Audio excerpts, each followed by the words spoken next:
Hello and welcome everyone to this session of Niyogi Books, where we are going to talk about a very special book with a very special author that we have as guest today. I welcome Pilar. Dr. Pilar has been living between Milan, London, and Delhi since past 9 years. She is a PhD with honors in architectural composition, history, and theory from Politecnico di Milano in collaboration with Intech in Delhi and the Westminster University in London. She has been extensively studying the city of Delhi pre and post independence, and in particular the impact of British and American culture on its urban planning and architecture. She has been researching European and Indian cultures, the development of mega cities, and the effect of cultural exchanges, exploring the meaning of terms such as tradition, identity, and heritage.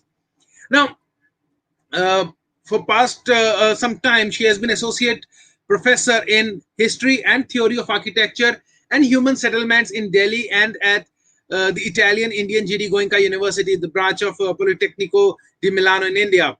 She is still affiliated researcher at Ambedkar University and adjunct professor of history of architecture and urban history at Politecnico di Milano in Italy, and she's working actively as lead member for ILAUD, which is the International Laboratory of Architecture and Urban Design. She has been published in several international journals, participated at national and international conferences. She's the author of the book Maps of Delhi, which was published by Newgi Books in 2017, and also Negotiating Cultures, Delhi's Architecture and Planning from 1912 to 1962, which was published by Oxford University Press in 2018. So, Pilar, welcome to the show. Hi. It's so good to have you here because we have been people like me who love Delhi, who have been researching about Delhi, talking about Delhi off and on. Your book actually came as one of uh, okay, let me rephrase this and let me actually tell you my first experience or my first reaction when I was shown this book. So uh, I was sitting in the office of Niyogi Books, and they told me that there is a new book coming up. And since you are doing research on Delhi, you might be interested in this work. I said, okay, tell me what is the book. And I was like, okay, maybe something, one more book is coming. Big deal. I've got an Almira full of books on Delhi. And then all of a sudden, I was shown this book. And I was like, wow, maps of Delhi, because this is something that we don't have in public domain. The maps that are there are in archives, various archives, not even in single archive. And people living in Delhi, even researchers, they are not able to easily access those archives due to various reasons. So this book, and when I got, and I was like, when is it coming in the market? I want to buy this. And they said, okay, this is your copy as a gift because of your love for Delhi. We want you to read it properly. And trust me, I have read every single word that is written in this book. I've studied every single map over and over many times. We have had debates over these maps because so many things we have found in these maps that were not public information. Just before we went live, for the audience who have joined us, let me share this with you guys. Just before we were about to go live, I was sharing with Pilar that I found some new forts in Delhi which are plotted on some of the old maps, a century old map, but we don't have any word written about them anywhere. And just because they were on the map and through some old names and references, I was able to trace them and I was able to do more research. So this book is actually a lifeline for many people like me. So first of all, Pilar, thank you for producing this book. Thank you very much. Okay, now I'll stop talking, or I'll reduce my part of buck buck buck buck. I'll let you speak. How did this idea of producing such a book came? When I was studying architecture, I finished architecture in 2008, and then I wanted to join my PhD. And Okay. I have always been incredibly fascinated by India because my parents, since I was a child, were coming to India every now and then. And actually they were in love as well with India, and they were traveling for 1 month, 2 months a year, leaving me back in Italy. So when I finished my School of Architecture, after the 5 years, when I started the PhD, I wanted to choose a topic that was related to India. So I got in touch with the professor, who was Michel Guglielmo Torri, a very renowned historian of India in Italy, and I've asked him where and with who I could start sort of a guide, who could have been a guide for my PhD in India. And my parents, even if they were going, they didn't really have any contacts with architects or anything like that. So he just dropped me an email of Professor A.G. Krishna Menon. And he said, I don't know him personally, but I know he's a very valid scholar. So try your luck with an email. So I sent an email to him, and he accepted to see me in Heidelberg. I went with my little luggage, and I've asked him if he could be my mentor. It took me 4 days to convince him that I was committed to come to India. He didn't believe it. He said, no, you live in Italy and you will never come. So I took my luggages in 2010 and I traveled to India. And then since then, till this COVID horrible situation, I've always come. At least I've lived there for almost 5 to 6 years, full time, and then on and off. So, and when I came, that's to explain that when I reached Delhi, I didn't know Delhi at all. It was really my first time. And doing a serious PhD, a research on a city that you have never seen or that you have never studied or you've never lived is very difficult. So I needed a tool that was able to let me understand the city in a fast way, because I couldn't spend my whole life trying to finish the PhD. So it had to be fast and it had to be effective. And the maps were the best tool, because the maps with every year gave me an idea of what happened to the city. Also because I realized that I needed a map, I need a solid document, because I was speaking with different people and each of them were giving a different version of the city development. So I was asking, okay, when was Lodi Colony built? Somebody would say, oh, in the 50s, somebody else maybe 42, somebody else maybe 38, somebody else maybe 48. So it was actually quite difficult for me to understand the exact date and to have a document with which you could refer. So the maps were actually the tool. So they were the starting point of the PhD. Then I did the PhD with the other book, with OUP. But then at the end of my PhD, I thought that the maps have been so helpful for my research that I was willing to give it back to other researchers, that maybe they could find other ideas, other insights to go on with their own searches. So I'm very glad that Vikramjit, you're saying that the book was helpful, because that was precisely the purpose of the book.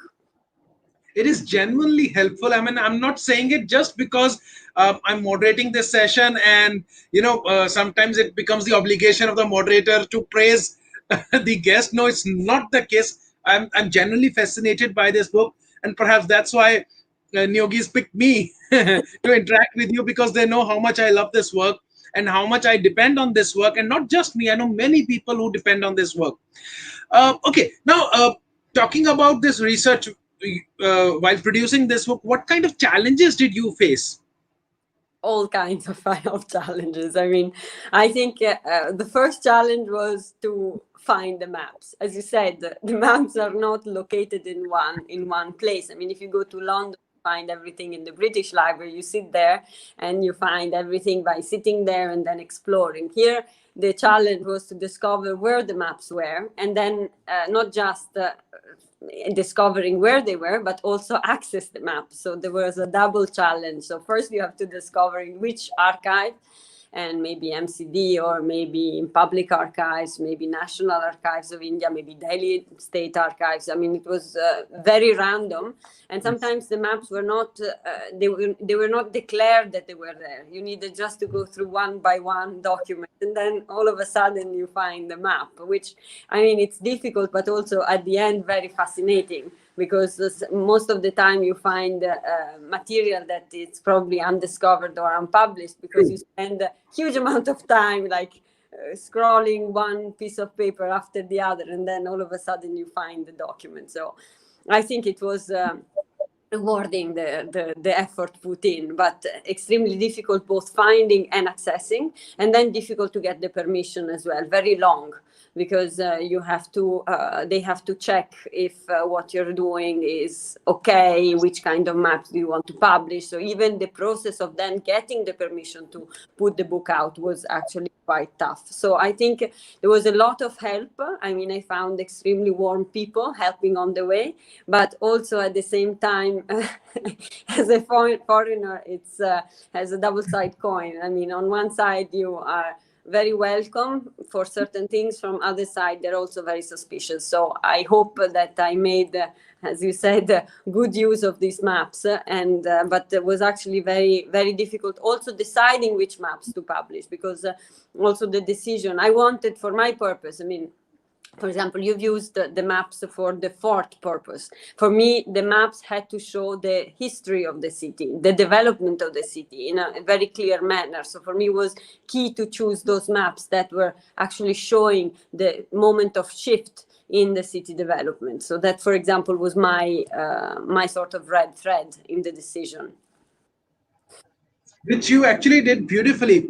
And even when I was doing research for my book, I was sitting in one of the archives in Delhi, and I was looking at the photographs. So my work was around Delhi, so they showed me all Delhi catalogs in which I had many photographs from Madhya Pradesh and Uttar Pradesh, different states.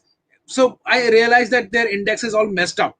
And then I asked them to show me Punjab catalogs. So they said, "Why do you want to see Punjab catalogs? This is you. Your permission is for Delhi." I said, "Yes, but till a certain date, Delhi was part of Punjab.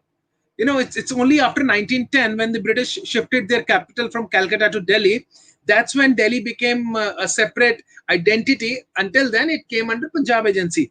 And the officer sitting in that archive where I was visiting, they started looking at each other, and one old guy from their staff, he stood up and he said, "Okay, this boy is right," because perhaps he knew history, and even the people sitting over there were not aware of this thing, that Delhi was earlier part of Punjab Agency.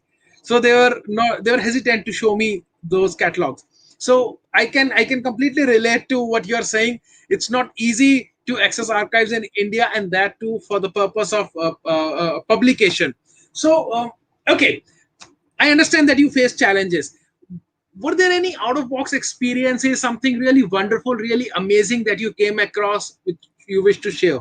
Yes, of course. I mean, so many. I mean, apart from the fact that I really fell in love with India in its totality, the people. I mean, I think the people I met were one of the most fascinating aspects of India. But I can just give a few, a few very funny events. The first one, if you come from a European country, you're not used to, for example, pass through a metal detector before getting into an archive. So that was really surprising. I was like, oh my God, what is going on here? Because I had to dig out. I said, maybe somebody will come in with a bomb while they're putting a metal detector. So the first time I entered one archive or a library, I was really suspicious.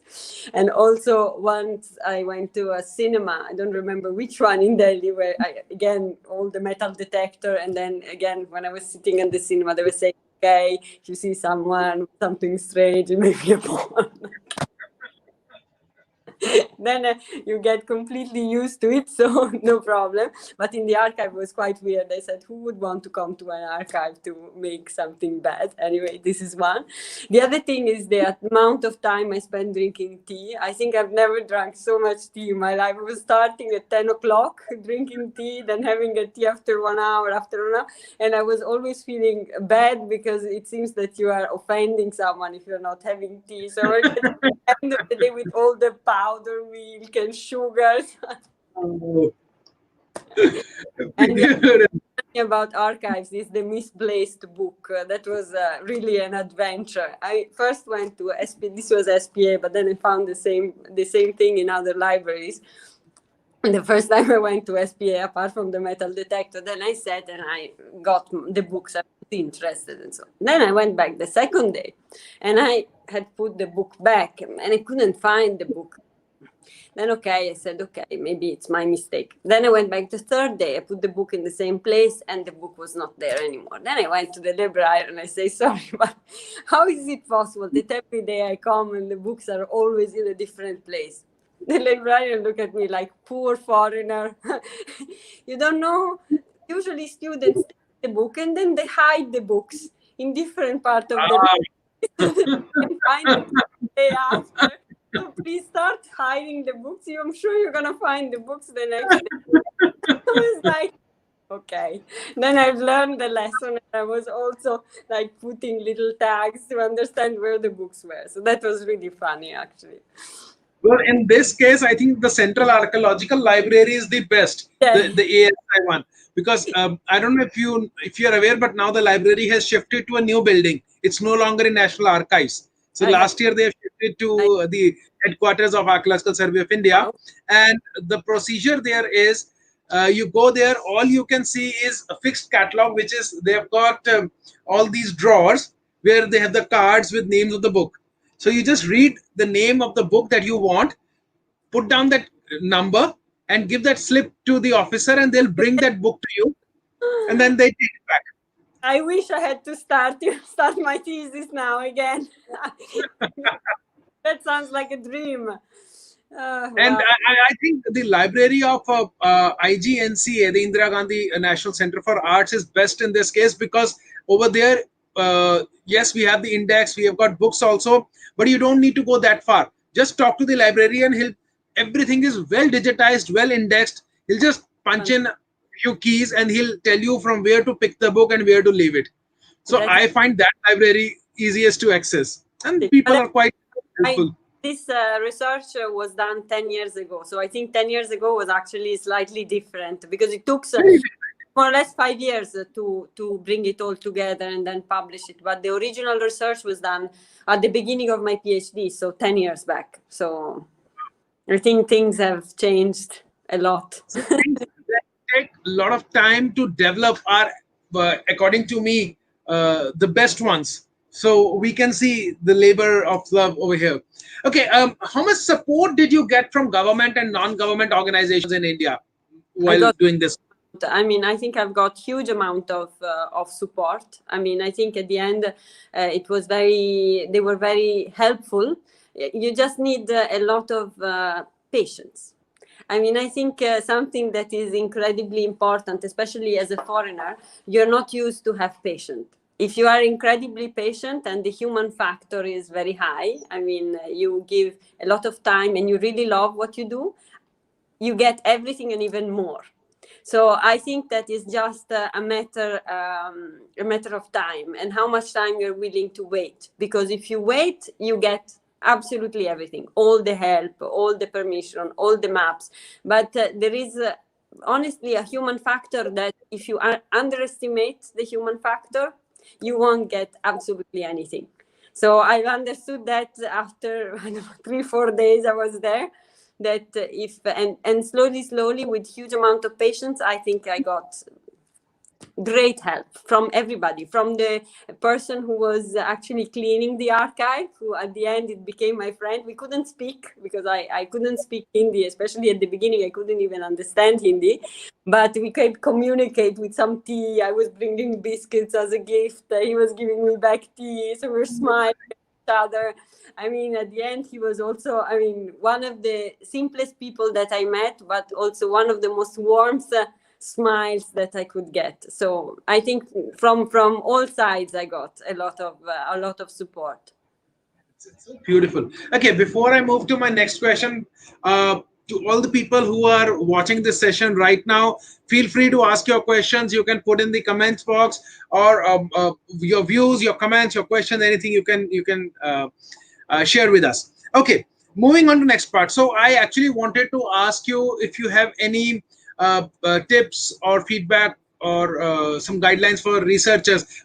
Though one thing you have already shared, which is have patience and have that human factor, understand the human factor. You respect the other person, and they will return the same love and same support to you. Beyond this, anything else that you wish to share to people who want to do this kind of research? So I think empathy, okay, as we said, great empathy with people, great love and determination. I mean, I think when you have a lot of love for something, the loves come back to you. So I think there is a lot of karma in that sense. If you put a lot of love and effort into something with great passion, it come back. Maybe it doesn't come back immediately, so you don't have to discourage yourself, because I'm sure. And then the last thing which I am incredibly grateful is to have a generous guide. I mean, I had the most generous guide I could have, which was Eji Krishna Menon, which then the whole family, I've earned them as a second family. So I think without him, I would have never been able to do all this. So I think if you have a generous guide who's able to give you that support and that love, also sometimes telling you that you're doing it wrong or making you change your perspectives, and always being able to give his views on what you're doing and sharing his generous, what he had built for so many years. I think that is probably, I wouldn't been able to do this research without his support. So I think the guide is something that you really have to spot your guidance, and that will guide you through all the difficulties and will give you the strength to go through. Professor Menon is a gem of a person. I have met him a few times. Even I have approached him for some help, and he has always been so helpful, so generous. We need people like him. Yes, definitely. Yes. Okay.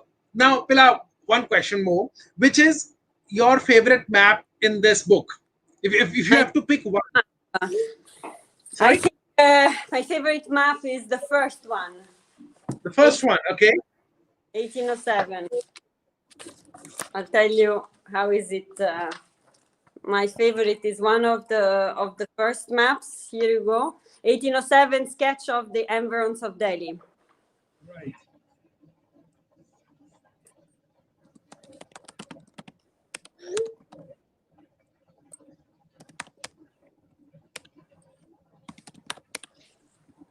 Here you go.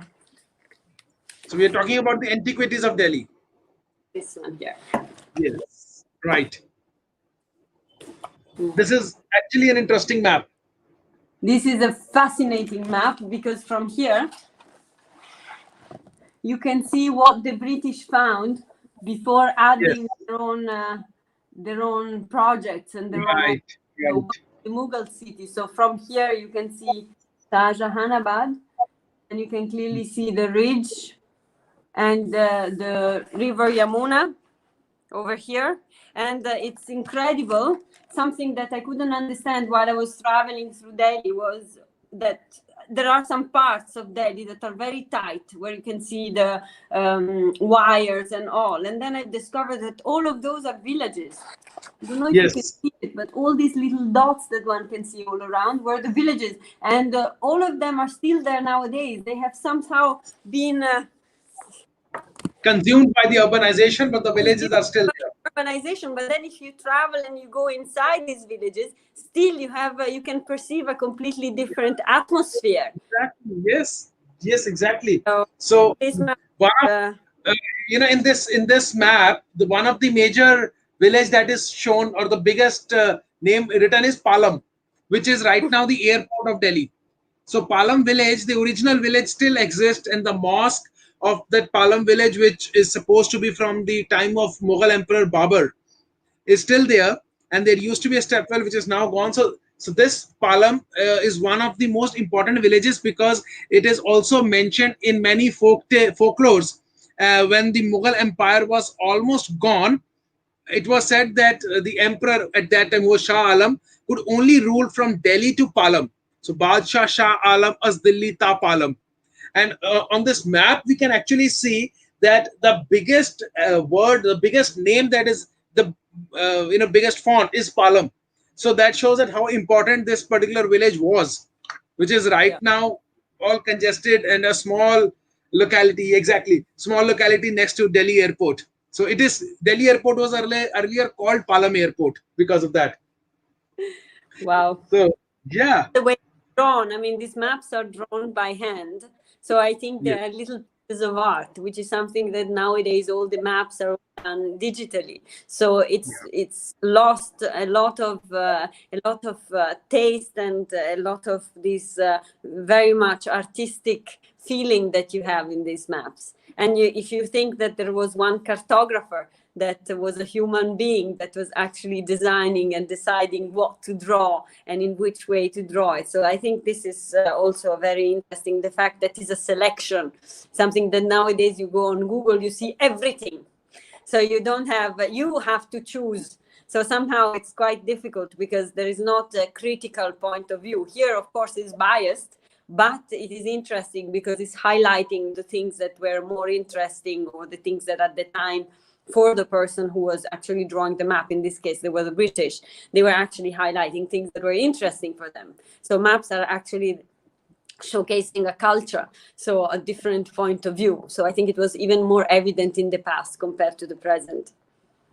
Talking of culture, one of the elements of culture is language. Now, these maps actually show how a language of Delhi was and how the language changed, because earlier when British came, they used, so the spellings that they used for any place were more phonetic in nature. And nowadays, the spellings that we use, for example, the word Palam that we just said is mentioned as Palum, Palam, right? These days, it is written as Palam.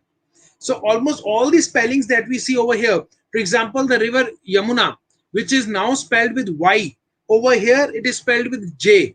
And going to the last map, it will be changed to Y.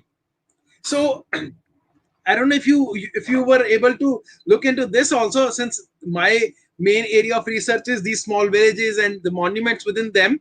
I was able to study that difference and how the journey has been. And one example I'd shared with you earlier also, that when I was looking into one of the most famous stepwells of Delhi, the Agrasen Ki Bauli, every map has a different spelling for Agrasen Ki Bauli, and they are not even phonetically same. It goes like Ujjar Sen, Ugar Sen, Agar Sen, different names, and that makes it so interesting, because that shows us that even people were not sure about the name, and everybody was using his own nomenclature and style of speaking. So yes, one important thing that these maps are giving us, this book, the way it is organized from one year to another year to another year, we can actually see the journey that a particular place has taken as far as the name goes or the phonetic pronunciation of that area goes. So that's another beautiful thing of this book. Yes, I need quite some times to understand why the names were different, because at the beginning I thought there was something wrong, because the maps, I mean, there must be something wrong with the map because the names are different. Then I realized as well that the maps have different pronunciations, so different cultures have, and also probably also the British who were mapping the city were not able to properly understand the names. So they were, each cartographer was writing the names differently. So that's Exactly. part of the story. So, Pilar, we are almost towards the end of the session. How about we end with one last question?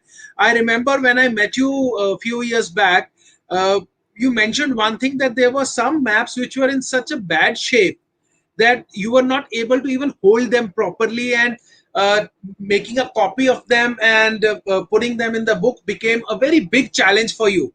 You want to share something around that? Yes, of course. Depends. I mean, some maps were in very bad shape, so I actually wasn't able to use them at all.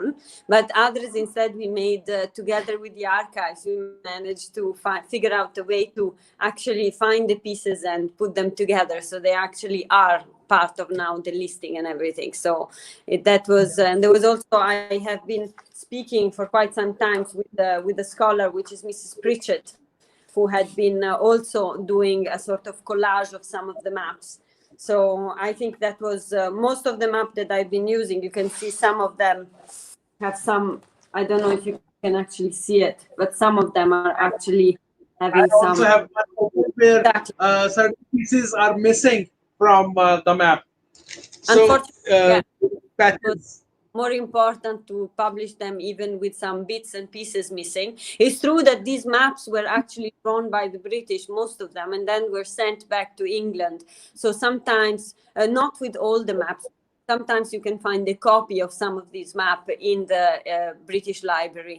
So it's interesting because these are copies of something that was sent by ship back to England. So the idea of the British was also to keep a copy, one that was kept in the original location, so in India, and the other one that was shipped to England. So sometimes some records could be, I wanted to keep the maps that I found in India, so I didn't want to add the maps that I could have found in England. So this is all a collection that is based on Indian maps, but eventually some of them, having the reference, you may find the correspective map in the British Library as well. Not of all, but of some, yes.